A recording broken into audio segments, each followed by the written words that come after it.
New Browns head coach Todd Monken wouldn't commit to Shedeur Sanders as the team's starting quarterback, though he said he's excited to work with Sanders and all of the quarterbacks. Monken spoke yesterday for the first time as the head coach of the Cleveland Browns in the sort of press conference that, I'm not going to lie, had a lot of people wanting to run through walls. Like, the guy's definitely got sort of a thing, right? Like, he's got an it sort of when he talks, and I think Browns fans are pretty excited. But he said some things that were really blunt and honest. This is one of them, Caroline. And I know people are just suddenly screaming, but to me, I'm not sure what other answer you could get from a new head coach that's come in this building, and all he has is what limited time he's had to look at any film. Like, what do we expect him to say in this situation?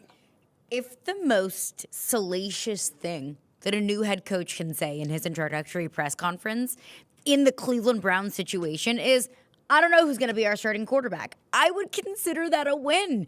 Because do any of us really feel like the quarterback position in Cleveland is signed, sealed, delivered Shedeur Sanders is? Of course not.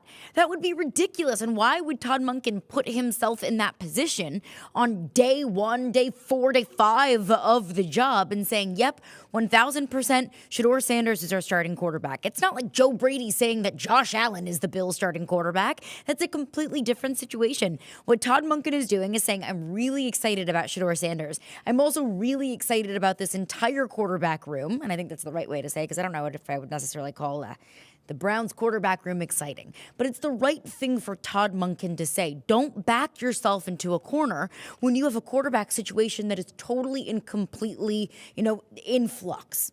Even though Shedeur Sanders is a Pro Bowler. Yeah, that's the thing. But whatever that means. Let's change the headline to this: new head coach won't commit to 5th round, 2nd year starting quarterback. Like, when you say it that way, what's the big deal? And I think Monken did a beautiful job at his press conference in general to talking to the players. Whether he was talking about the defensive schemes, he made it clear, how much he adores the defensive side of the ball and the work that those players have done. I think this was also a message to the quarterback room, and the right message, because at some point the message is a little bit to Shedeur. Hey, I'm going to make you compete for it. You're not going to be handed anything. Certainly, I don't think Shedeur's earned the right to be handed anything. We haven't really seen enough to sit there and say, oh, yeah, they've got the quarterback situation addressed. I think he's also sending a message to the rest of the quarterback room. Hey, you're still in this thing. New coaching staff, I'm going to let you compete too. You don't want Dylan Gabriel and Deshaun Watson to think that this whole thing is done when you haven't even had a chance to look at it yet. This just makes common sense to me. I think by the time we get into next season, there are a couple of things that we could see the writing on the wall. For number one, I think it would be crazy if the Browns don't bring in another quarterback to compete, especially through training camp. I know 4 quarterbacks on the roster is a lot, but there's no solid answer in that quarterback room as it stands right now. So to me, bringing in an outside quarterback makes a ton of sense, and then let them all compete. And frankly, if I'm a Browns fan right now, what I don't want is anyone to be handed the keys to the castle. I want somebody to earn the keys to the castle. And I don't care if that's Shedeur. I don't care if it's Dylan. I don't care if it's Watson. I don't care if it's Malik Willis that we said earlier could get paid this offseason. I don't care who it is. I want somebody to go in and win the job. That's what's best for the team, is to find the best starting quarterback. So how do you think it plays out then? As we're sitting here over the summer, what happens to the quarterback situation? I know. That's what I think about the quarterback situation in Cleveland. I think Shedeur Sanders is the starting quarterback going into next season. Do I think that Shedeur is going to be the starting quarterback forever and always in Cleveland? I don't know. But what Shedeur Sanders has shown me, and I think a big fraction of football fans out there, is, look, there is something that you can work with there. There is enough there to say, okay, we can run it back with him. I think Dylan Gabriel is the backup, and frankly, I think Deshaun Watson just continues to kind of lurk in the shadows and be irrelevant in Cleveland. They're not going to move on from Deshaun Watson because that would put them into cap hell for the rest of eternity.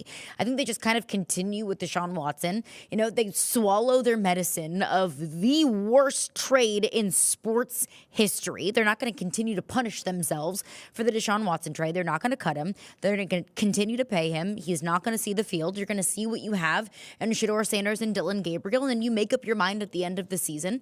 If Shedeur and Dillon Gabriel are so bad that you have made your mind up that neither of these guys are our future starting quarterback, well, then you probably are bad enough to get a top 3 pick to take your future quarterback, or at least take a swing on your future quarterback in next year's draft. Yes, that's a dangerous approach, because you never know what next year's draft class is really going to shape up to be. But I think that's the Browns' approach moving forward. You have to see what you have in your young guys. It makes a ton of sense. I remind everybody, you can't ensure that you will outsuck everybody. There were 4 teams in the NFL that won suck in the NFL. 3 games. 4 teams won 3 games. One of them is picking 4th. So if that were to happen next year in a stacked quarterback class, you could win 3 games and find yourself out of the quarterback market. So it's a wild world to live in. I think it depends on what the Browns really assess. And it would be foolish to think that Todd Monken has figured out who this team is yet. Like, one thing we always do with coaches, we presume the minute they walk into the door that they fully understand the roster. They don't. Mm-hmm. They've looked at a little bit of film. They've made a plan for how they would develop based on what they've been able to watch. But this is when they start ripping the roster apart and figuring out what they have. If Todd Monken and the staff looks at the Browns and feels the way I do, that there's a lot of talent there, then they may want to put themselves in a situation where they try to win football games. Yeah. If they're trying to win football games, this quarterback conversation is much different than, to your point, if they get in there and realize, man, we just don't have what it takes. We need to suck this year. There are very different scenarios. Most likely to me, like, it makes sense that Dillon Gabriel would be the odd man out, because it certainly felt like ownership, according to many reports, fell in love with Shedeur. They wanted him drafted.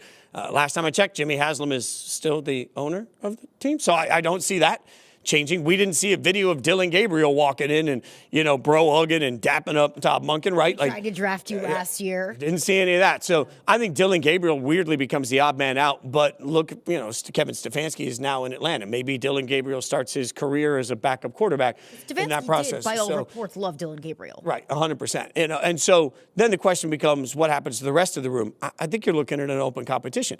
And if we're truly in an open competition, again, I would stress, new coaching staff means new opportunities for every single player. Like, you no longer have whatever that guy thought of you lording over anything. You get a fresh start with the coaching staff. I mean, if we're just talking body of work over their entire career, we've seen more proof of concept from Deshaun than we've seen from Shedeur. I wouldn't be surprised at all to see them roll the dice and just see, is there anything left with Deshaun? Can he play? Is there an opportunity? And that even though Deshaun was off the field for obvious reasons and then can't stay healthy, I don't know if his body can cooperate. If his body does cooperate, I think Deshaun is the starting quarterback next year in Cleveland. Shedeur is the backup. Dillon Gabriel is the odd man out. We'll see how an outside quarterback plays into that conversation. But with the pieces they already have, that makes the most sense to my mind. I don't want to live in a world where Deshaun Watson is a starting quarterback in the NFL.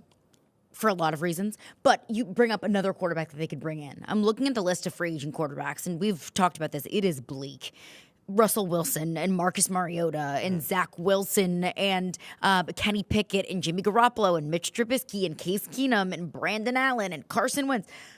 Like, is there any guy in that list, any guy that's going to be on the open market for the Browns to sign that you feel like makes the Browns better? Because right now you have a lot of question marks in that quarterback room. What you would be adding in a Zach Wilson or a Marcus Mariota is just more question marks and not any better quarterback play. And more money that you're going to be paying another quarterback. I'll agree with you on Zach, because I think that's a weird play. Marcus has become the annual, we'll just bring in Marcus Mariota. Like, that seems to be the new Mariota.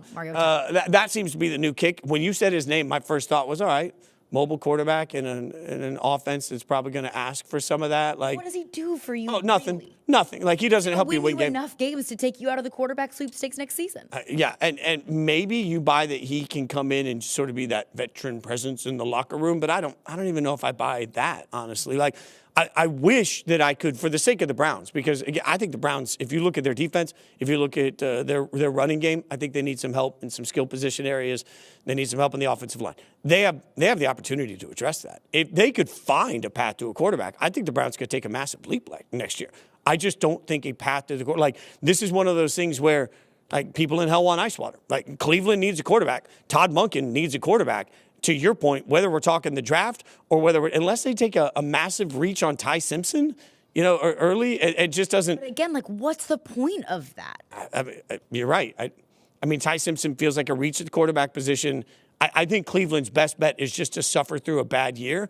But also, I question, to your point, is their defense so good that they won't be able to lose enough games to be the worst of the worst of the worst.